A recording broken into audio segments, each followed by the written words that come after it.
Salam sejahtera bagi kita semua. Jumpa kembali dengan saya Bung Johan dari Pusat Kajian Apologetika Kristen Indonesia. Kali ini kita akan kupas tuntas satu judul yang menarik, yaitu ternyata Natal 25 Desember ada dalam Alkitab.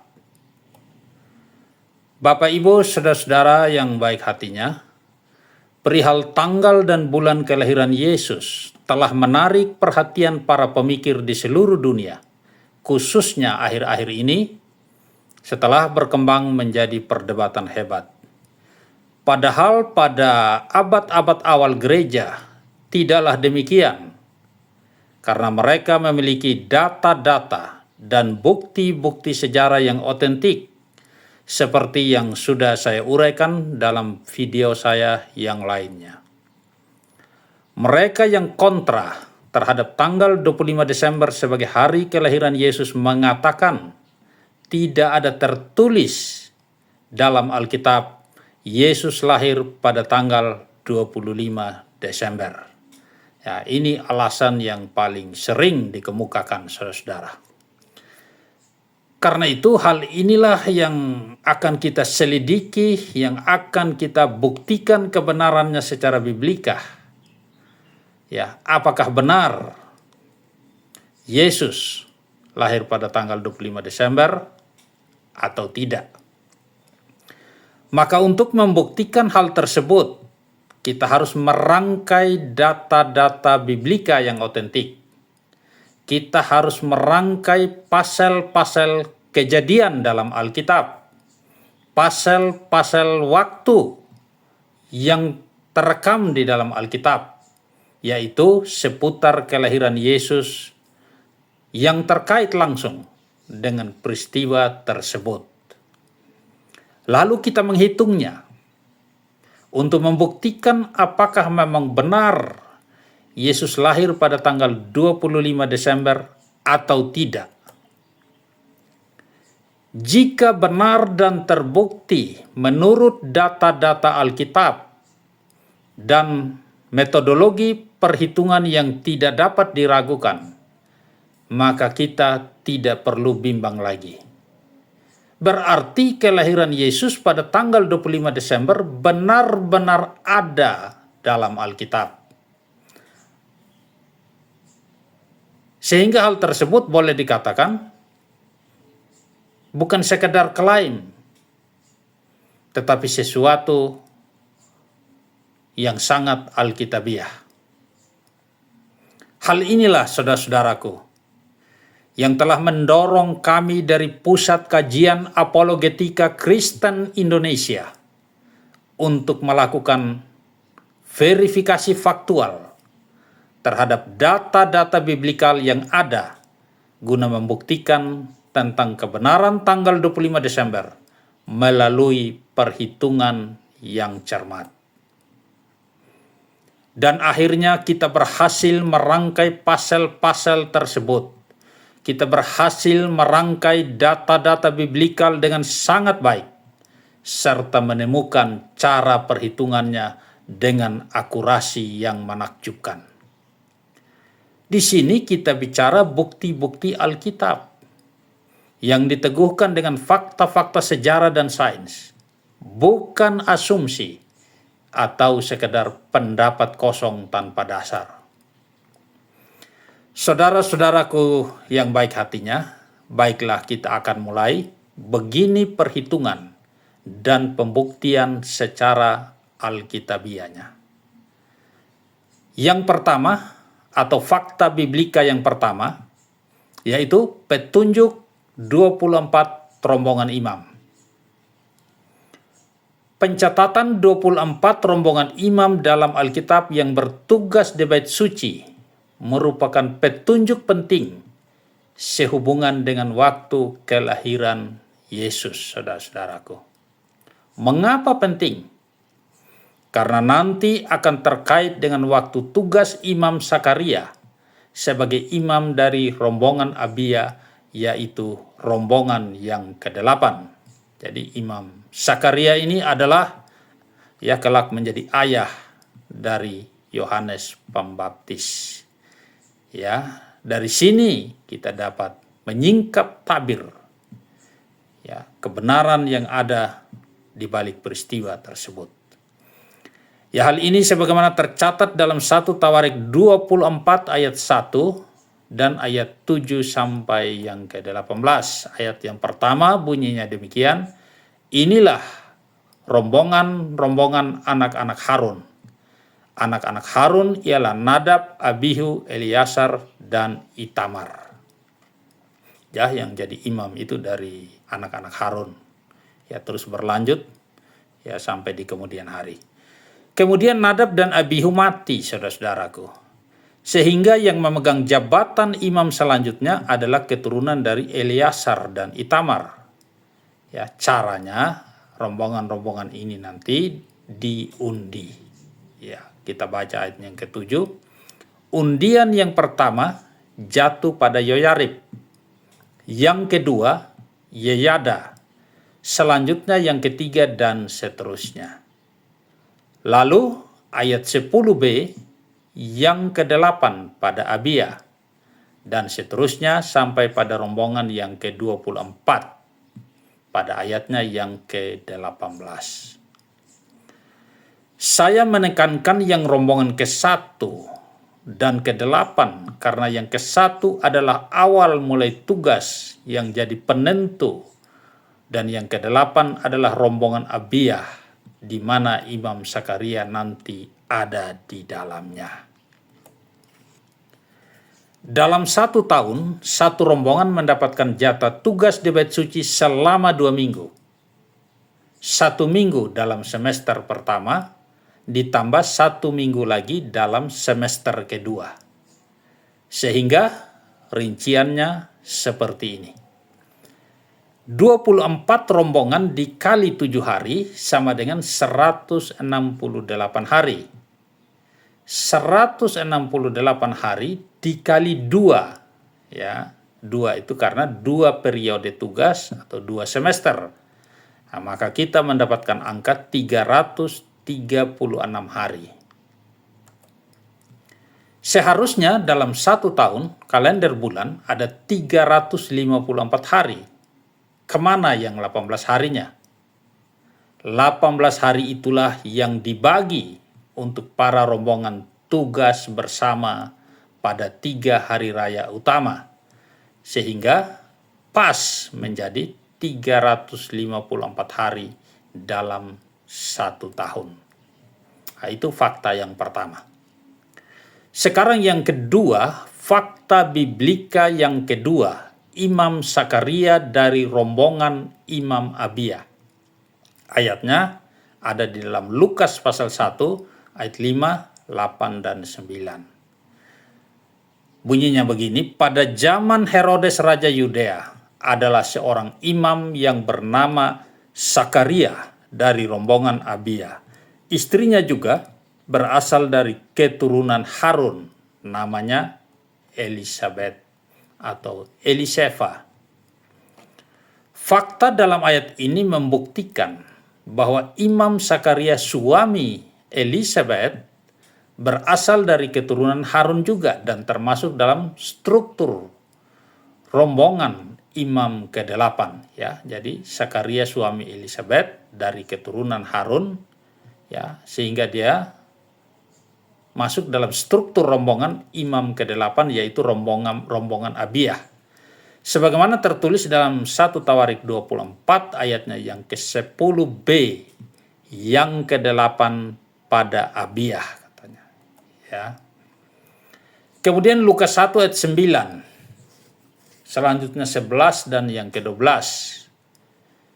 Ya, begini bunyinya, ketika diundi sebagaimana lazimnya. Ya, jadi mereka sudah biasa melakukan prosesi tersebut ya setiap tahun untuk menentukan imam yang bertugas. Dialah itu Sakaria yang ditunjuk untuk masuk ke dalam bait suci dan membakar ukupan di situ.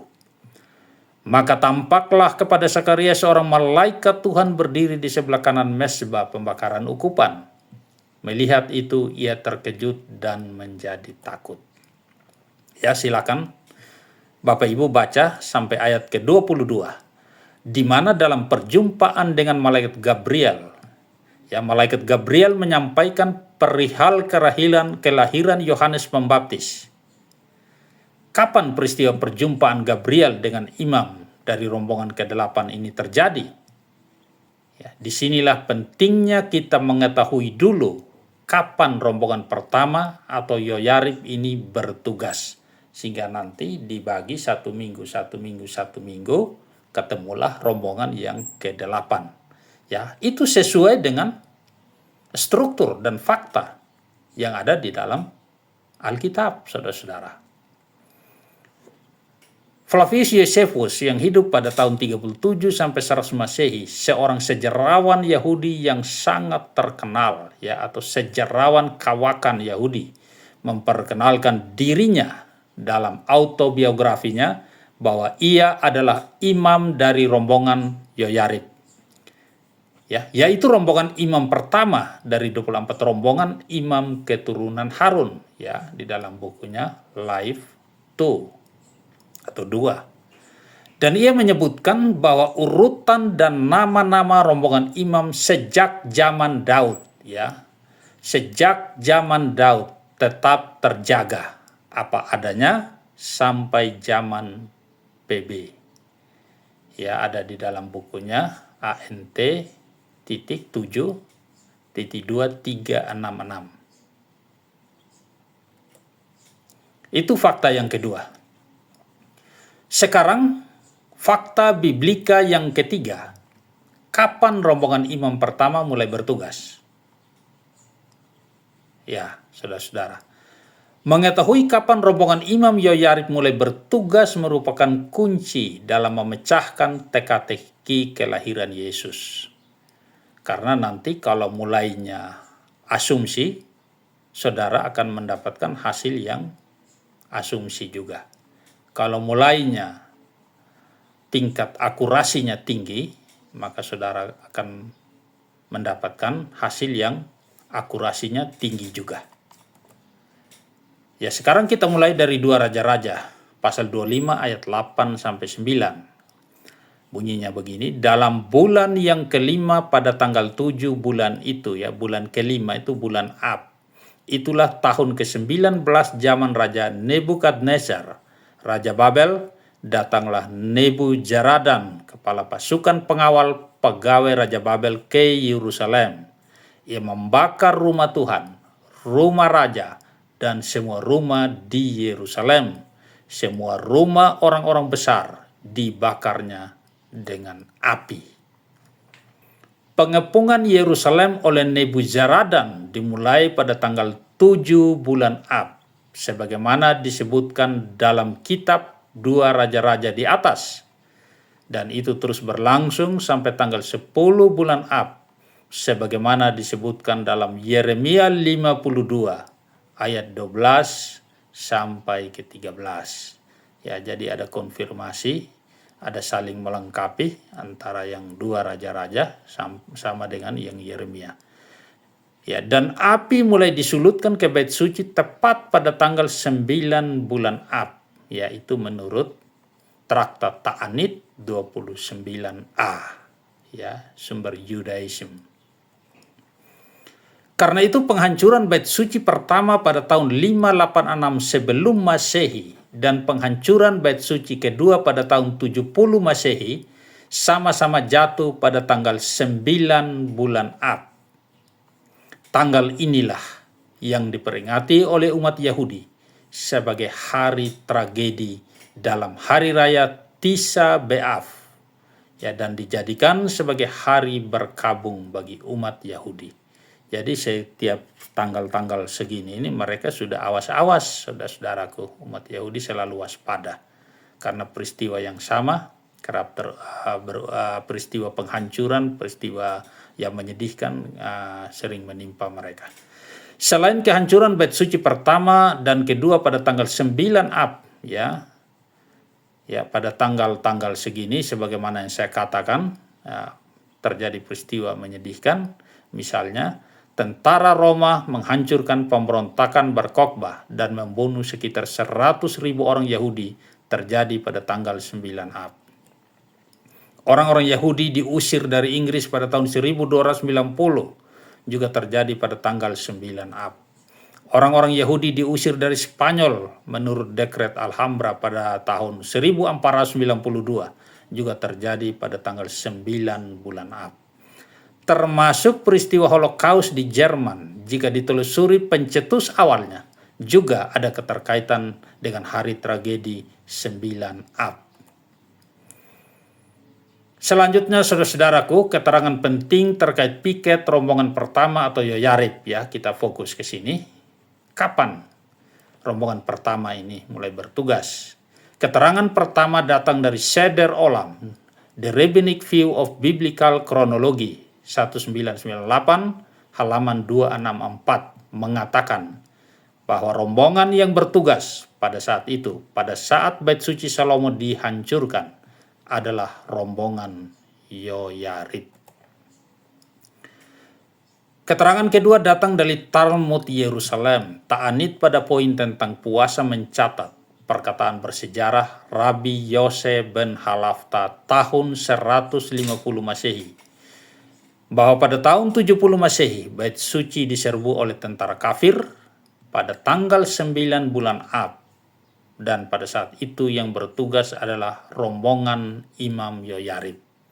Ya, jadi selalu Yoyarib pada tanggal ini menurut keterangan-keterangan ini. Kemudian yang ketiga, Joseph Heinrich Friedrich dengan meyakinkan menemukan bahwa rombongan imam pertama, yaitu Yoyarib, bertugas sepanjang waktu penghancuran Yerusalem pada hari ke-9 pada bulan Yahudi yang disebut bulan Av. Ya. Dari keterangan-keterangan penting di atas, kita mendapati bahwa rombongan Yoyarib mulai bertugas pada tanggal 3 bulan Ab, yaitu dan tanggal 9 Ab saat Bait Suci diruntuhkan pada tahun 70 Masehi adalah tugas terakhir rombongan Imam Yoyarib selama 7 hari. Ya, karena satu rombongan kan 7 hari itu. Itu fakta ketiga. Fakta keempat, ya, atau fakta biblika yang keempat, Imam Sakaria bertemu malaikat Gabriel dan Elizabeth mulai mengandung. Ini perlu diselidiki. Karena rombongan imam pertama atau Yoyarib dari 24 rombongan imam keturunan Harun mulai bertugas pada awal bulan Ab, ya, catat ya, pada awal bulan Ab, maka sudah gampang menghitungnya. Ya, ini fakta keempat. Karena Yoyarib sudah tahu dia mulai itu rombongan pertama dari 24. Sementara Sakaria itu rombongan ke-8 dari rombongan Abiyah. Maka kalau satu rombongan mendapatkan 1 minggu, maka dari awal bulan Av tinggal kita maju rombongan sampai ke-8. Maka di situ ketemulah Sakaria itu bertugas pada bulan apa. Ya. Sesuai dengan jadwal ketentuan tugas satu rombongan 1 minggu, ya, maka rombongan Abiyah, di mana di dalamnya ada Imam Sakaria yang kelak menjadi ayahnya Yohanes Pembaptis, ya, jatuh pada minggu ke-8, yaitu minggu terakhir bulan Elul. Pada saat inilah Imam Sakaria bertemu dengan malaikat Gabriel. Jadi, bukan hari raya Sukkot Sakaria ketemu Gabriel. Hari raya Sukkot itu masih 2 minggu lagi. Setelah bertugas, Sakaria ketemu Elizabeth. Dan pada saat inilah, saudara-saudara, Elizabeth mulai mengandung, yaitu awal bulan Tishri. Fakta yang keempat, atau fakta biblika yang keempat. Nah, sekarang fakta biblika yang kelima. Mulai bulan Tishri plus 6 bulan, 6 bulan itu usia kandungan Elizabeth. Ya, atau dengan kata lain, dari bulan Tishri, September, Oktober, ditambah 6 bulan, maka ketemulah bulan Adar akhir atau awal bulan Nisan, jatuh pada pertengahan bulan Maret, tanggal 15. Nah, tepat pada tanggal inilah usia kandungan Elizabeth 6 bulan. Itu fakta kelima, atau fakta biblika yang kelima. Sekarang fakta biblika yang keenam. Kapan Maria mulai mengandung?